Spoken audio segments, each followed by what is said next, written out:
mitochondria. What's mitochondrial function? So the mitochondria are little energy powerhouses in your cell.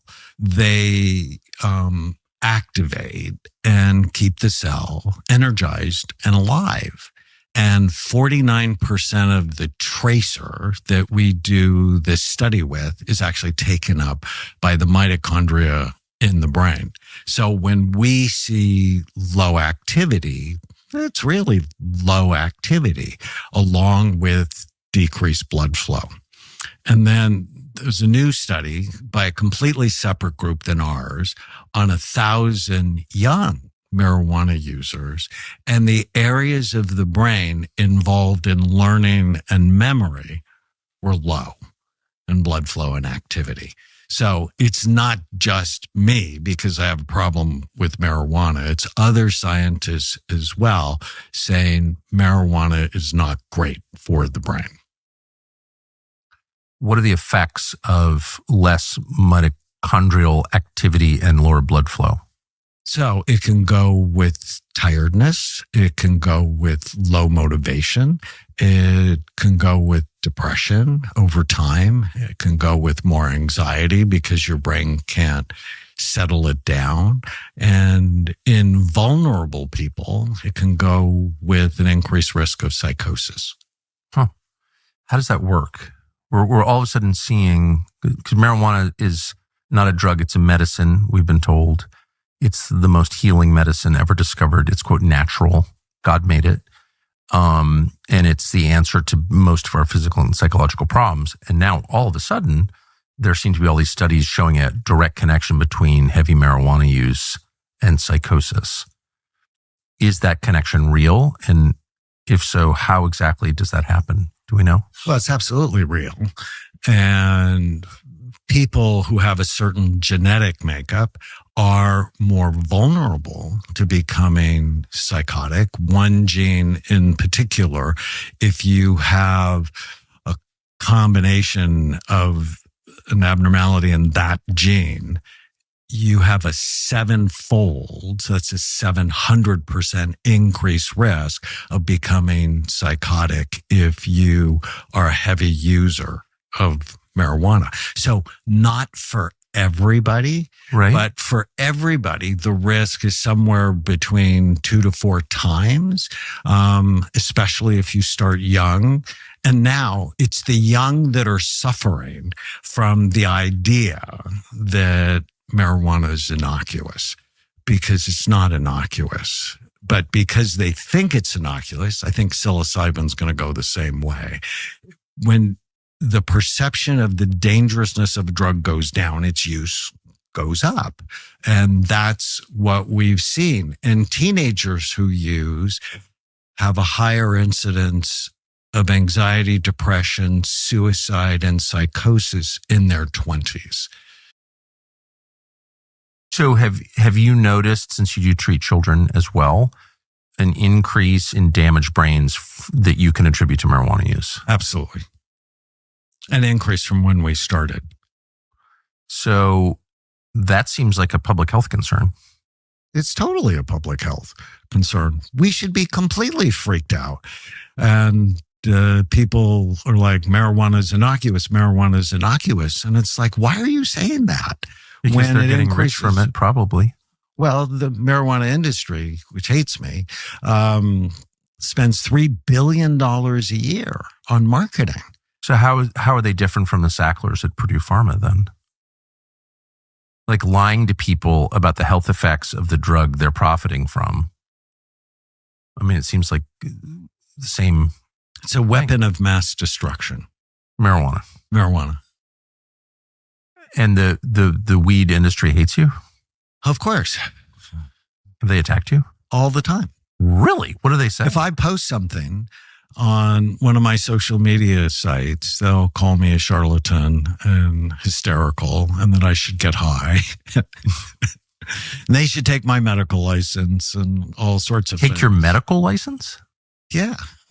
Because they'll do anything to try to shut me up. But it's like, how do you not talk about the truth? And it's like, well, how do you know? It's like, well, I look at the brain.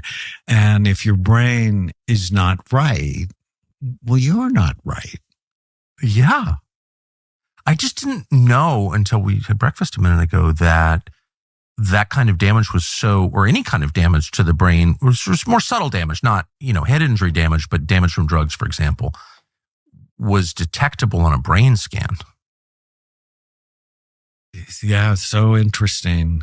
So SPEC, the study we do, gives you this really beautiful 3D look at activity.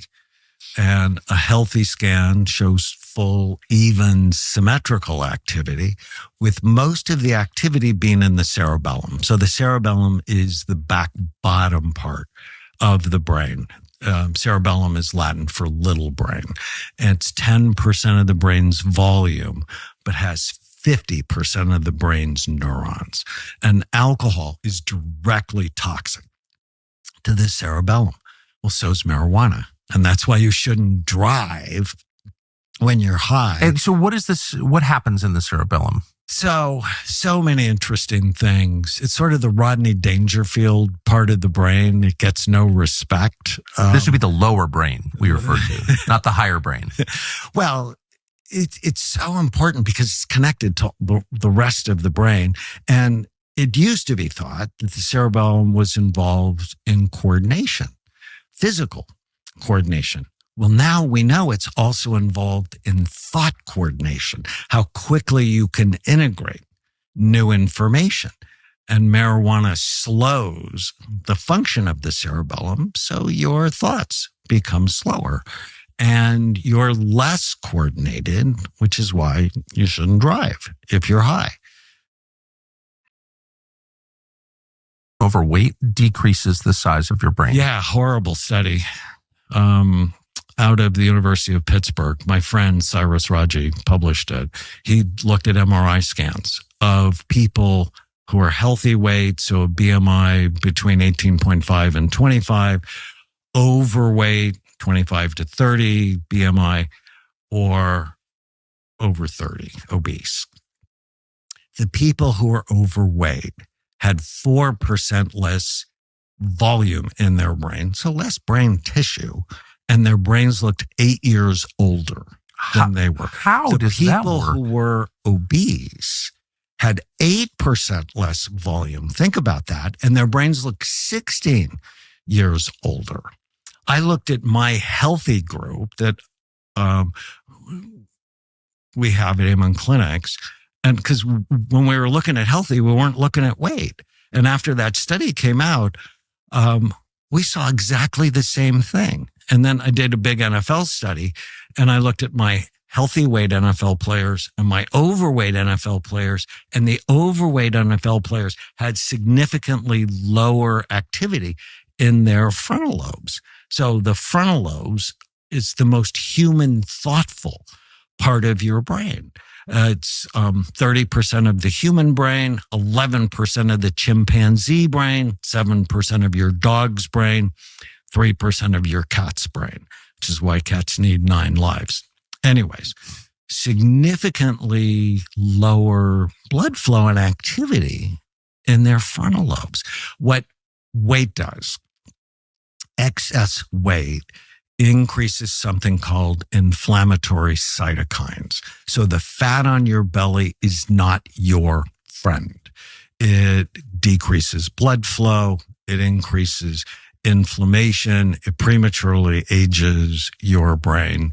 It takes healthy testosterone and flips it into unhealthy cancer-promoting forms of estrogen, which is why being overweight increases your risk of 30 different cancers. Really? And it lowers your testosterone? Lowers your testosterone. And is it, wow, that's unbelievable. Is that widely known? Yes. Oh. I'm usually the last. Well, it's widely known in scientific circles that obesity is associated with at least 30 different medical conditions, but including cancer. What does marijuana do to testosterone levels? Lowers it.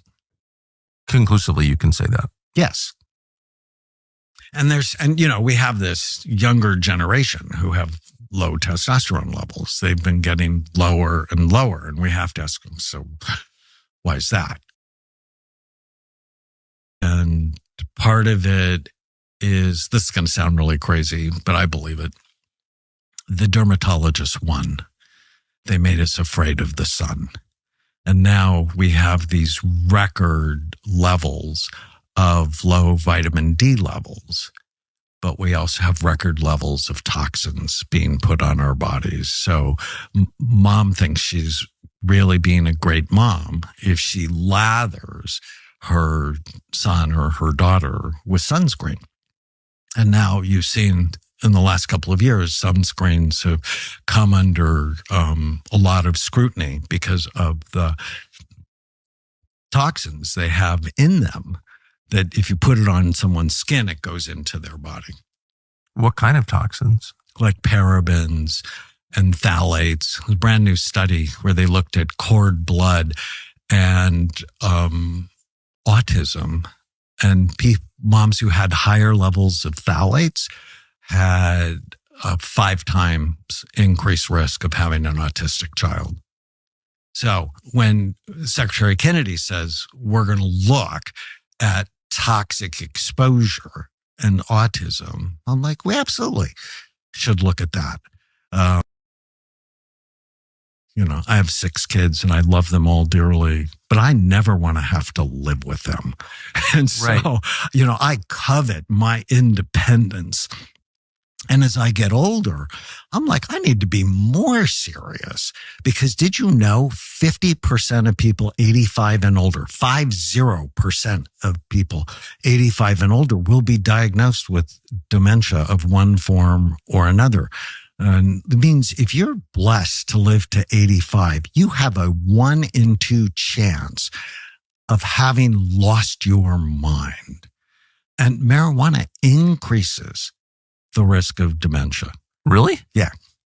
There's studies now, and its use is skyrocketing in older people. So in Canada, there was a study where 15 years ago, 5% of people over 50 used marijuana. Now it's 21%. The government of Canada, the government of the United States, is encouraging that. Why would they be doing that?